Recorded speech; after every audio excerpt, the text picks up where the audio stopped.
चंचल असते आहे, ते फ्रस्ट्रेटिंग असते आहे. मग अशा या मनाला जर आपण व्यवस्थित कंट्रोल केलं तरच आपण आपलं आयुष्य व्यवस्थित घेणार ना.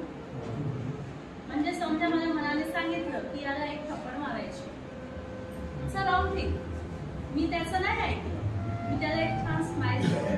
So what I am going to get back, मला परत काय भेटणार? स्माइल. कारण स्माइल इज कॉन्टेजियस आहे, प्रेम बी कॉन्टेजियस आहे. कॉन्टेजियस म्हणजे जे दिल्याने होतं. फक्त सर्दी खोकला हे कॉन्टेजियस नसतो, आनंद कॉन्टेजियस असतो आहे, प्रेम कॉन्टेजियस असतं आहे, केअर कॉन्टेजियस असते. म्हणजे मी जर यांची केअर केली तर यांनी माझी केअर करणार, आणि जर मी ही केली नाही आणि एक थप्पड दिली तर काय भेटणार आहे? सो ॲज यू सॉ दॅट विल हॅव.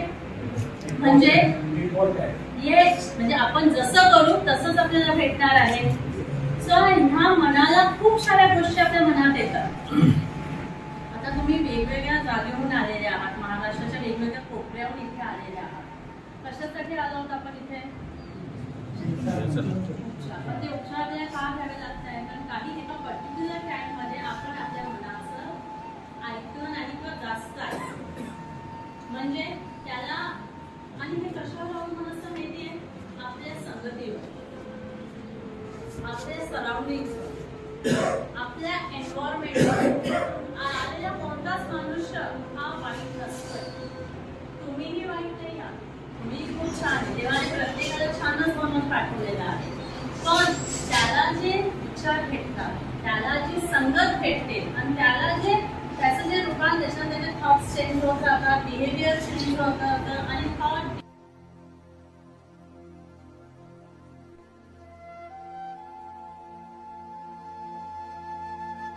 करतो की नाही. तसं जर एखादा मित्र वाईट आहे किंवा एखादी संगत खराब आहे किंवा तुमच्या फॅमिलीमध्ये एखादा मनुष्य खराब आहे आणि आपल्या मनाला माहीत असूनही आपल्या मनाने त्याच्यासोबत राहायला, त्याचं अनुकरण करायला, त्याला साथ द्यायला सुरुवात केली तर आपणही त्याच्यातच. एक जे बिलिनियर्स त्यांनी खूप छान सांगितलं, तर तुम्ही 4 चांगल्या स्कॉलरमुळे तुम्ही 5वे स्कॉलर होता. तुम्ही 4 चोरांसोबत राहिला तर तुम्ही 5वे चोर बनणार. तुम्ही 4 साधूंसोबत राहिला तर तुम्ही 5वे साधू होणार. तसंच तुम्ही 4 चांगल्या लोकांसोबत राहिला तर 5वे चांगले तुम्हीच होणार. So that is the effect की आपली संगत कशी आहे, आपली सराउंडिंग कशी आहे, त्याचा इम्पॅक्ट इनडायरेक्टली आपल्यावर कसा होतो. म्हणून श्रीकृष्णाने इतक्या हजार वर्षांपूर्वी सांगितलेलं होतं की मन आपलं छान मित्र पण आहे आणि मन आपलं शत्रू पण आहे. हे आपल्यावर डिपेंड करते की आपलं मन आपल्याला मित्र म्हणून करून घ्यायचंय की त्याला शत्रू म्हणून घ्यायचं. आता मी तुम्हाला सांगितलं की मन तर खूप चंचल आहे, त्याला आपण आवडतच राहणार ना. आणि आपण सगळ्यांनी जे कोणत्या विविध ऍडिक्शन मध्ये आलो, विविध प्रॉब्लेम मध्ये आलो, ते त्या फक्त मनाच्या एक्सेस आम्हाला गेल्याने आलो. बरोबर आहे? आपण मनाचं जास्त ऐकतो, आपण आपल्याला की नाही तो सांगते तेच बरोबर आहे, नाही मला हे पाहिजेच आहे, मला हे करायचंच आहे आणि मी हे करणारच आहे, आणि नाही केलं तर होणारच नाही, हे आपण मनामध्ये छान पॅक केलं की हे करायलाच हवं. म्हणून आपण तसं करत गेलं आणि म्हणून आधीच केलं. पण तरी याच्यातून आपल्याला पुढे पुढचं आयुष्य खूप आहे की नाही. मी बघते कधी तुमचं काम आपण पास्ट मध्ये जाऊन पास्ट चेंज करू शकणार आहोत का? नाही. पण आपण डेफिनेटली आपलं फ्युचर नीट करू शकतोय. पण त्यासाठी कोणाची गरज आहे? आपल्याला आपलं फ्युचर नीट करायचं तर आपल्याला कोणाची गरज आहे? स्वतःच्या मनाची. पण आता मनाला कसं करणार? ते तर आधी पण तुमच्या सोबत होतं आणि आता पण तुमच्या सोबत आहे. येस, पॉझिटिव्ह थॉट्स ते कुठून आणणार? आत्मविश्वास, कॉन्फिडन्स. Very good. अजून कोणत्याही गोष्टीमध्ये अतिक्रम नको. कोणत्याही गोष्टीबद्दल अतिप्रमाण, एक्सेस नको. Anything in excess is poison. मग ते साखर असो किंवा काही असो. अजून 3 गोष्टी आपण येस, जे आपण म्हणजे म्हणतो ना, चूक करणं ही मानव धर्म आहे, पण ती चूक रिपीटेड करणं हा मूर्खपणा आहे. आपण तो करू नये. आपल्याला म्हणता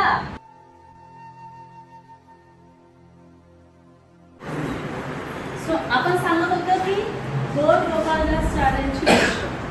याच्यामध्ये गोड गोपालदास चाळे जसे खूप उन्हाळ्याचे दिवस होते, त्यांनी छान माठाचं जास्त पाणी घेतलं आणि त्यांनी काय केलं, आपण सिकंजी बनवली. सिकंजी म्हणजे लिंबू सरबत बनवलं.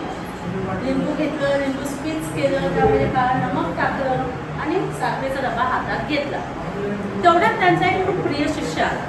अरे पंडित प्रभूजींना आता शिष्य इतका आला आहे उन्हाळ्यात वगैरे, त्याला पेट शिकंजी पिले, म्हणजे लिंबू सरबत पी. त्याला तर अगदी आनंद झाला की वा, प्रभूंच्या हातून प्रसाद मिळाला आणि ते पण इतक्या उन्हाच्या दिवसामध्ये शिकंजी. स्वर्ग शोध घेतलं त्याने, प्यायला घेतलं. पण पिता पिता त्याचा चेहरा एकदम डाऊन झाला. त्याला कसं ते त्याचा चेहरा बघून प्रभूजींनी विचारलं की क्या हुआ, अच्छा नहीं बना, सब चीज अच्छी है लेकिन इसमें शक्कर ही नहीं डाला. गोड गोपालदास म्हणतात की मैंने तो शक्कर डाला है. नहीं बोले प्रभु जी, आप भूल गए. ये देख, ये शक्कर का डब्बा ये खुला ही है, मैंने शक्कर डाला. बोले आप पी के देख लीजिए. ते म्हणतात आपण एक काम करतो, ते दुसरा ग्लास घेतात, पहिल्या ग्लासमधलं सरबतचं पाणी त्याच्यामध्ये टाकतात आणि खाली बघतात तर काय, साखर जशीला तशी आहे. मग ते बघतात की ते साखर त्यांनी विरघळलीच नाही. मग ते परत पाणी घेतात, साखर विरघळतात आणि परत त्याला प्यायला देतात. मग म्हणतात अरे वा, एकदम अमृत के समान बन गया. मग गोड गोपालदास त्यांना सांगतात की ही साखर म्हणजे आपल्या भावना आहे. आपल्या जीवनामध्ये कोणाबद्दल काय प्रेम आहे हे त्याला आपण सांगतच नाही. आयुष्याच्या शेवटपर्यंत तसंच साखरेसारखं म्हणून विरघळलेलं आपल्या मनामध्ये राहतं, डोक्यामध्ये राहतं. आणि मग काय होतं, सामोरं कळतच नाही. तो बिचारा आपलं याला काही प्रेमच नाही, असंच आहे असं करून आपलं जीवन घालतो. त्याच्यामध्ये आपली बहीण असेल, आई असेल, वडील असेल, मित्र असतील, बायको असेल, मुलं असतील, त्यांना जर आपण भावना व्यक्त केल्या नाही तर तशाच साखरेसारखा त्याचा उपयोग काही आहे का? ते फक्त आपल्या डोक्यात आहे की आपल्याला खूप त्यांच्याबद्दल प्रेम आहे, मला त्याच्याबद्दल खूप आहे, पण नाहीच सांगितलं. मग काय होणार आहे, त्या साखरेसारखं त्या लिंबूसारखं दिसणार. प्रेम खूप आहे सगळं साचलेलं, त्याला काही बेआउटच नाही. तर सगळ्यात आपण व्यक्त व्हायला शिका. भले ते राग असो, द्वेष असो, प्रेम असो किंवा अजून काही लोक असो, सांगा ना, सांगण्यात काय. ठीक आहे. तर आजच्या आपल्या आपण एक गोष्ट पक्क करूया की आपण सगळ्यांनी काय करणार, एक दुसऱ्यांशी कम्युनिकेट करणार, बोलत राहणार. दुसरी गोष्ट, ही गोष्ट आपल्याला परमनंट आहे का? नाही. याच्यातून आपण बाहेर येणार. म्हणजे आपल्याला काय हवं, पॉझिटिव्ह थॉट्स हवे. मग पॉझिटिव्ह थॉट्स कोण आणून देणार आहे का? आपल्याला आपले घ्यायचे आहेत आणि समोरच्या ज्याच्याकडनं चांगले आहे त्याच्याकडनं घ्यायचं. ज्याच्याकडनं जे चांगलं आहे ना त्याने ते द्यावं. दिल्याने वाढतं. मला ही गोष्ट ऐकली की 4 दिवसापूर्वी ही गोड गोपालदासच्या तोंडून मला खूप छान वाटली, म्हणून मी आज तुम्हाला दिली. पण ह्या गोष्टीचा सगळ्यांना फायदा व्हायला पाहिजे. तुम्हाला तुमच्या भावना व्यक्त करता यायला पाहिजे. म्हणजे आपण कम्युनिकेट करणार. दुसरी गोष्ट आपण काय करणार, आपण पॉझिटिव्ह थॉट्स घेत राहणार. थर्ड गोष्ट काय, आपल्यामध्ये ती कॉन्फिडन्स पाहिजे, ती भावना पाहिजे. जसं तुम्ही सरांनी सांगितलं की कॉन्फिडन्स हो करू शकता. मी इथे परमनंट नाही आहे, मी माझ्या घरी जाणार, जॉब, मी माझा जॉब करणार, माझा व्यवसाय सांभाळा, माझ्या फॅमिलीला जाऊन परत मी माझी आधीपेक्षा कितीतरी चांगल्या प्रकारे लाईफ व्यतीत करणार. करू शकतो आपण हे? ऑफकोर्स करू शकतो. एक साधू होता, त्याच्याकडे एक सांगू ना गोष्ट, त्याच्याकडे एक भक्त आहे. म्हणतो की साधू मला काहीतरी करा, पण मला ना खूप दारू पिण्याची सवय आहे, सुटतच नाही. मी रोज तुमच्याकडे येतो, रोज तुमच्या पाया पडतो, पण तुम्ही काही मदत करतच नाही. आता मी वैतागलो म्हणे. गेल्या 2 महिन्यापासून तुम्हाला विनंती करते की माझी दारू सोडवा, माझी दारू सोडवा. माझी बायको पण तुम्हाला इतकं हे करते, आम्ही किती मंदिरात पण जातो, पण माझी दारू काही सुटत नाही. तुम्ही काही कामाचे साधू नाही.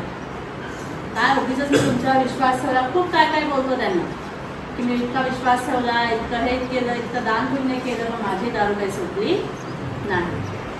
साधूंमध्ये अच्छा ठीक आहे, तू आता इतके महिने आलास ना म्हणे, आता एक काम कर, उद्या सकाळी तू एकदा येताना तुझ्यासोबत जितके लोकांना सगळ्यांना घेऊन मग आपण बघू काय. आता तो एकदम आनंद होऊन जातो की अरे वा, आता उद्या सकाळी आपलं परमनंट सोल्युशन आपल्याला भेटणार. घरी जातो, सगळ्यांना सांगतो की उद्या माझी दारू सुटणार आहे बरं का, सगळ्यांनी यायचं. सगळं म्हणतात अरे असं कशी काय सुटणार, आपण जाऊन बघूया. मस्तपैकी तापा सगळे नातेवाईक मुलं वगैरे सगळ्यांना घेऊन जातो, मित्रांना घेऊन. तिथे जाऊन बघतो तर काय साधू महाराज एका झाडाला पकडून उभे आहे. तो म्हणतोय की साधू महाराज नमस्ते, मी आलो. म्हणे काय? म्हणजे तुम्ही मला बोलला ना आपण झाडू सोडणार आहे तुम्ही, मी आलो. अरे पण मला आता इथून निघू दे, मीच इथे सकाळपासून अटकलेलो आहे. म्हणे कुठे अटकला? मला हे दिसत नाही का, हा झाड मला कुठे सोडतोय? तो बघतो सगळीकडनं झाड आहे ना, कुठून पकडलाय. म्हणजे साधू महाराज तुमचे हात काढा, तुम्ही सोडणार, झाडाने कुठे पकडलंय तुम्हाला? अरे नाही ना म्हणे बाबा, मी सकाळपासून तोच प्रयत्न करतोय, तो झाड आहे मला सोडतच नाही. म्हणतात साधू महाराजांना वेळ लागला. म्हणे महाराज तुम्ही फक्त हात सोडावो, लगेच नाही होणार, काय वेळासाठी बोलताय? साधू महाराज काय ऐकायला तयार नाही. हा म्हणतात की काय उपयोग नाही. मग शेवटी साधू महाराज हात काढतात. त्याला म्हणतात कळालं का, मी त्याला पकडलं होतं का त्याने मला पकडलं होतं? मी त्याला पकडलं. तसं दारूने तुला पकडलंय का तू दारूला पकडलंय? तू दारूला पकडले, दारूने तुला नाही पकडलंय की मी त्याला सोडून देणार. तुला स्वतःला सोडायचं आहे. मी हात काढला म्हणून झाड सोडलं, तसं तुलाही तुझी दारू स्वतः सोडायची आहे. मग त्याचं बल पेटतो आणि त्या दिवसापासून त्याला कळतं की हा मी आहे, दॅट्स मी, जे याला जबाबदार आहे. हे साधू महाराज वगैरे हे काही उपयोगात येणार नाही जोपर्यंत माझं स्वतःचं मन सांगणार की मला हे सोडायचं आहे. आणि सोडताना खटकून सोडायचे असते. असं नाही आज 2 ग्लासच पिना, उद्या 1च ग्लास पिना, मग अर्धा, असं कधीच सुटत नाही. जेव्हा सोडायचं तेव्हा खटकन निर्णय घ्यायचा की सोडायचं संपलं, तेव्हा त्याने तो निर्णय घेतला आणि त्याच्यानंतर परत त्याची लावायची व्यवस्था आलं नाही. म्हणजे परत काय आलं आपलं मन आलं लक्षात. तर सगळ्यात वरती आपलं मन, बुद्धी, मग अहंकार. मनाला प्राधान्य देऊन त्याला रिस्पेक्ट देऊन त्या हिशोबाने करणं खूप गरजेचं आहे, तरच आपला मार्ग हा सोयीस्कर होणार. तर मित्रांनो एकच सांगणं आहे, ही स्टेज परमनंट नाही आहे. नदीसारखं, जसं नदीचं पाणी परत परत येतं का त्या जागी, आपल्या आयुष्यात पण हे टेम्पररी आहे, ते निघून जाणार आहे, हे काय परमनंट नाही आहे. ही वेळ ही निघून जाणार आहे. पण त्यासाठी आपल्याला पुढच्या वेळेसाठी चांगलं प्रिपरेशन करायचं आहे. ही वेळ गेल्यानंतर परत त्या पुढच्या वेळेस त्याच वेळेमध्ये आपल्याला यायचं आहे का, त्याच चुका रिपीट करायच्या आहे का? नाही. तर सगळ्यात महत्त्वाचं स्वतःवर कॉन्फिडन्स असू द्या, पॉझिटिव्ह थॉट्स ठेवा, कम्युनिकेट करा आणि जे आहे जिथे जिथे हेल्प लागते तिथे हेल्प घ्या. ऑपॉर्च्युनिटी सगळ्यांकडे असतात, फक्त नॉक करण्याची गरज असते.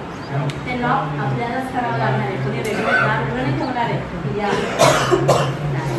आपल्याला त्याच्यावर बघा की मला कुठं ऑपॉर्च्युनिटी मिळते, कुठे संधी मिळते, कसं माझं आयुष्य बदलू शकतं आहे आणि कसं माझं आयुष्य अजून वेगळं आणि अजून चांगलं करू शकणार आहे. ठीक आहे.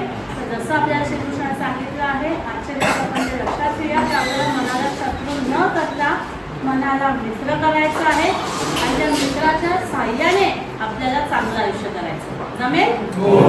तर त्यासाठी सगळ्यात महत्त्वाचं आहे माइंडसाठी मेडिटेशन. माइंडफुल मेडिटेशन सगळ्यात महत्त्वाचं आहे. मोठ्या मोठ्या लोकांचे माइंड कंट्रोलमध्ये राहत नाही. मग ते कोणी अगदी अरसपती असो किंवा कोणी भिकारी असो, मन ज्याच्या ताब्यात आलं तो जिंकतो. तर मेडिटेशनसाठी सगळ्यांकडे मोबाईल जर नसतील, एक यूट्यूब मेडिटेशन लावायचं, गायडेड मेडिटेशन असतं आहे, त्याच्यामध्ये बघायचं आहे.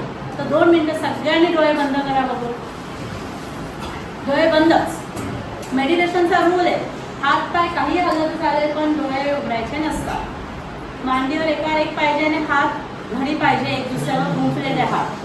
म्हणजे गुंफलेले, 1 मिनिट माझ्याकडे बघा, गुंफलेले म्हणजे असे हात पाहिजे जे आपल्या मांडीवर असते, मांडीची घडी पाहिजे, जेणेकरून आपली जी एनर्जी मेडिटेशन येते ती आपल्या बॉडीमध्येच सर्क्युलेट व्हायला पाहिजे, ती इकडे तिकडे जायला नको. जे खुर्चीवर बसले त्यांनी पाय एकावर एक ठेवा, जेणेकरून तुमच्या पायातली एनर्जी खाली जमिनीत निघून जायला नको. आता हे केल्यानंतर तुमचे डोळे बंद पाहिजे आणि या बंद डोळ्याने सगळ्यात अगोदर सुंदरशी एक स्वतःला स्माइल द्यायला पाहिजे. एक छान स्माइल स्वतःला द्या. बघा आयुष्यामध्ये तुम्ही किती एकदम खुश आहात, एकदम आनंदी आहात. या आनंदाच्या झरामध्ये तुम्ही स्वतःला बघत आहात आणि त्या याच्यातच तुमचं आयुष्य चालू आहे. बघा, हे व्हिज्युअलाइज करा. व्हिज्युअलायझेशनमध्ये खूप पॉवर आहे. जे तुम्ही व्हिज्युअलाइज कराल तेच प्रत्यक्षात जीवनात होतं. जेव्हा आपण व्हिज्युअलाइज करता स्वतःला आनंदी बघा, स्वतःला हेल्दी बघा, स्वतःला हॅपी बघा. ते बघितल्यानंतर तुम्हाला कोणाला वाटते की आता मी आनंदात चाललोय छानपैकी आणि घरचे एकदम खुश आहेत की मी आलेलो आहे, सगळेजण मला स्वागत करत आहेत, माझे नवीन छान मित्र आहेत जे मला चांगली ऑपॉर्च्युनिटी देत आहात. हे सगळं अनुभव करा. डोळे बंद करून डोक्यामध्ये पण ते विचार येऊ द्या की हो मी एकदम आनंदी आहे. आनंद आतून महसूस करा. चेहऱ्यावर एक स्माइल येऊ द्या. घरच्यांचं फिलिंग हे करा की घरचे आपल्याला वाट बघत आहे, आपलं वेलकम करत आहे, मित्र बघताय, चांगली संधी देत आहे आणि या संधीचं तुम्ही सगळे चांगल्या याच्यात रूपांतर करत आहात. त्या संधीतून तुम्ही नवीन आयुष्य घडवत आहात. स्वतःसाठी एक नवीन जागा सोसायटीमध्ये बनवलेली आहे आणि एक रिस्पेक्टफुल पर्सन म्हणून तुमची सोसायटीमध्ये जागा झालेली आहे. तुमचं हे चेंज बघून सगळेजण आश्चर्यचकित आहेत की इतकं छान बदल याच्यामध्ये कसं काय झाला, हा इतका स्ट्रॉंग, इतका हॅपी, इतका हेल्दी कसं झाला, इतका सक्सेसफुल कसं काय बनला. आणि ह्या सगळं करताना त्या देवाला नमस्कार करा. त्या श्रीकृष्णाची मूर्ती डोळ्यासमोर आणा. बघा तोही तुमच्याकडे बघून किती छान हसतोय. जरी त्याच्या ओठावर मुरली आहे, बासरी आहे, तरी तो त्याच्यातून मागून स्मित हास्य तुम्हाला देत आहे आणि तुम्हाला लाखो आशीर्वाद देतोय की भिऊ नकोस, मी आहे, तू फक्त करत जा, चालत जा, अडचण आली तर माझ्याकडे येत जा. जिथे निर्णय संपतात, निर्णयाची क्षमते थोडं पॉज घेत जा. घाईत घेतलेले निर्णय चुकीचे होतात, त्यामुळे शांततेने शांततेने विचार करून घ्या. त्या देवाला एक नमस्कार करा की धन्यवाद देवा, तुझ्यामुळे हे आयुष्य आले आहे, तुझ्यामुळे मला नवीन आयुष्य मिळालं. त्या आयुष्याचं मी सोन्यात रूपांतर करत आहोत. त्यामध्ये तुझं मार्गदर्शन, तुझं आशीर्वाद जे तुम्हाला दिलं म्हणजे देत आहे, देणार आहेच नाही म्हणत मी, दिलं प्रेझेंटमध्ये जे आहे ते आपण प्रेझेंटमध्ये करत आहोत. जे तुम्हाला आशीर्वाद दिले त्याचे खूप खूप धन्यवाद आणि असेच आशीर्वाद तू आमच्यावर असंच राहू दे. माझ्याकडनं नेहमी चांगली कामं होऊ दे. माझ्याकडनं सगळ्यांना चांगलं मार्गदर्शन, चांगलं योग्य मार्ग दाखवू दे. मी जसं स्वतःसाठी आहे तसं इतरांसाठी उपयोगी पडू दे. डोळे बंधनच करून म्हणायचं आहे लोका समस्ता सुखिनो भवन्तु लोका समस्ता सुखिनो भवन्तु. म्हणजे काय की सगळ्यांना सुखी ठेव. आपण कधीच आपल्यासाठी मागायचं नसते. जे आपण लोकांसाठी मागतो तो देव आपल्याला देतोच. तो विश्वास ठेवा. त्या देवाला परत एकदा नमस्कार करा आणि आता तुमचे डोळे उघडा. त्याच्यातला फरक जाणवा. जाणवतंय काही? त्याला म्हणतात माइंडफुल मेडिटेशन. ते प्रेझेंटमध्ये आपण करतो आहे आणि तसंच फॉलो करा. दिवसातून एकदा नाही, जितका वेळेस वेळ मिळतोय, 2दा 3दा 4दा त्याला काही लोकल लिमिट नसतंय, तितका वेळेस करा. मी आता शॉर्टने तुम्हाला केलं, तुम्ही याच्यामध्ये अजून इलॅबोरेट करू शकता आहे. जसं तुमच्या एका मित्राशी भांडण आहे, तो मित्र तर छान त्याची गप्पा मारता आहे, त्याच्याजवळ केला, तुमची मैत्री खरंच छान झाली आहे. पण हे जे काही करतो आपण प्रेझेंटमध्ये करायचं आहे, फ्युचरमध्ये नाही. येतात ना विचार आहे, ते येणारच आहे, त्यांना येऊ द्या. पण परत आपलं लक्ष आपण आपल्या देवाच्या पायथ्याशी घ्यायचं आहे. जेव्हा आपण त्याच्या मूर्तीकडे बघतो ना, ऑटोमॅटिकली आपले वाईट विचार निघूनच जातात आणि चांगलेच विचार होतात. त्याचं काम तोच आहे, चांगलं नाही पण आपल्याकडे वेळ नाही त्याच्याकडे बघण्यासाठी. कधी कधी त्यांच्याविषयी पण वाईट विचार येऊ शकतात, कारण जीवनामध्ये इतके वाईट अनुभव जेव्हा येतात ना, तेव्हा सगळ्यांमध्ये वाईट विचार होतात. पण ते हळूहळू जाते. एकदम सगळं नीट होणार आहे का? नाही. कोणी एकदम छान होणार आहे का? नाही. पण ॲटलिस्ट वी शुड स्टार्ट. एक पायरी आपल्याला घ्यावी लागेल तर दुसरी पायरी तयार होणार आहे. आपण एकाच जागी बसून राहिलो आणि सांगितलं रस्ता दिसत नाही आणि पायऱ्या दिसत नाही, असं नाही काही होणार. एक एक पायरी पुढे जात जाऊ, तसं तसं रस्ता बनत जाणार आहे.